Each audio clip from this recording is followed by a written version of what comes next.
उधर आपको बता दें कि प्रदेश में चल रही धान की खरीद और नेता प्रतिपक्ष को लेकर कांग्रेस प्रदेश अध्यक्ष उदय भान से खास बातचीत की हमारे संवाददाता पवन सिवन ने।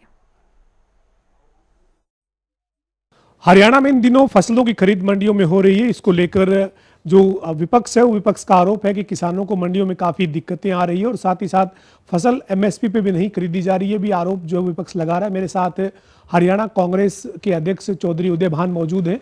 तमाम मुद्दों पर बातचीत करेंगे। उदय भान जी, इन दिनों मंडियों में फसल की खरीद हो रही है, किस तरीके के इंतजाम है, सरकार के दावे जो हैं वो कितने हकीकत हैं? आपने जानकारी ली होगी पार्टी के कार्यकर्ताओं से, जिला अध्यक्षों से आपको फीडबैक मिलता होगा। खरीद नहीं हो रही, किसानों की दुर्गति हो रही है। इतना बुरा हाल है मंडियों में, कोई एजेंसी किसान का धान, जहां हमारा इलाका बाजरे का है, बाजरा, ज्वार, कपास, किसी भी जिन्स की कोई खरीद नहीं हो रही और उस जिन्स की पूरी तरह से 400-500 रुपये क्विंटल कम से कम ठगी चल रही है किसान के साथ, वही धान का।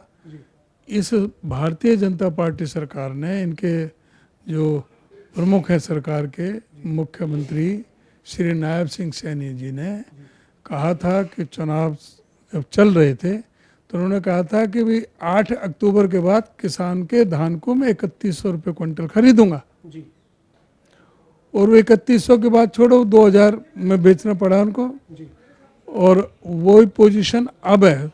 1 साल हो गया, दूसरा सीजन चल रहा है धान का, अभी भी 400-500 रुपये क्विंटल नीचे बिक रहा है। रेट तो 2369 और 2389 है, लेकिन 2000 से भी नीचे बिक रहा है धान। लेकिन सर, सरकार तो एमएसपी पे 24 फसलों की खरीद का दावा कर रही है। सरकार कह रही है कि हमने 1 अक्टूबर की बजाय खरीद को 22 सितंबर से शुरू कर दिया और हम धान ही नहीं 24 फसलें एमएसपी पे खरीद रहे हैं, वो ये दावा कर रहे हैं। सर, अभी तक तो ये सरकार 24 फसलों का नाम नहीं बता पाई। 24 फसलों में तो इन्होंने नारियल भी दे रखा है। हरियाणा में कितना नारियल पैदा होता है, अभी 24 फसलों का नाम तो बता दें कम से कम, कौन कौन सी 24 फसलें आप ले रहे हो। अरे हम तो जो मेन फसल की बात कर रहे हैं, धान है, इधर कपास है, बाजरा है, ज्वार है, जो इस समय है। अरे इन्हीं 4-5 फसलों को ले लो, 24 की तो बात छोड़ो और एक फसल तो बताओ जिसको आप ले रहे हो। एक तो वैसे ही किसान को मार दिया राम जी ने कि सारी जगह है जो जल भराव से, बाढ़ से, जिस तरह से जो भारी जो नुकसान हुआ है, तो सरकार कह रही है पोर्टल पे किसानों का आवेदन आया है, मुआवजा देंगे। ये किसी को कुछ अभी तक दिया कोई मुआवजा? ये सवाए झूठ के और इनका कुछ भी नहीं है। ये सिर्फ लोगों को गुमराह करते हैं, किसानों को गुमराह करते हैं, कहीं इनके बात में सच्चाई नहीं। आज किसान मारा फिर रहा है और ना तो उसकी जिन्स बिकती है और खाद थाने में उनको डंडे खाने पड़ते हैं, उनको पुलिस के जरिए खाद बढ़ता है, लाइन में लगते हैं, उनके जेब कट जाते हैं। बुरी हालत है, ना तो उनको खाद मिलता है, ना बीज मिलता है और ना उनकी फसल उठती है, उसको जो फसल का कोई जो खरीद होती है। जी, ये सरकार तो अपना कुल 11 साल और तीसरी बार सरकार का 1 साल जो जल्द पूरा होने जा रहा है उसकी जश्न की तैयारी में है। सरकार कह रही है कि जो वायदे हमने चुनाव में पार्टी ने जो संकल्प पत्र में किए थे, उन वायदों में से हमने 42 वायदों को पूरा कर दिया है, 90 पाइपलाइन में है।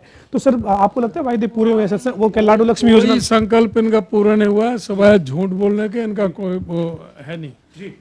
संगठन को लेकर क्या कहेंगे सर? संगठन कब तक बन जाएगा? क्योंकि नेता विपक्ष चल रहा है, हमारा नेतृत्व उस पर विचार कर रहा है। ये हमारे साथ जो है वो हरियाणा कांग्रेस के अध्यक्ष उदय भान थे, जो तमाम मुद्दों पर बातचीत कर रहे थे। संगठन को लेकर खासतौर पर यही कहना है कि पार्टी का नेतृत्व जो है वो इसके ऊपर फैसला लेगा, लेकिन सरकार को कई मुद्दों पर उदय भान ने घेरा है। वीडियो जर्नलिस्ट विजेंद्र सिंह के साथ पवन सिंह और जनता टीवी, चंडीगढ़।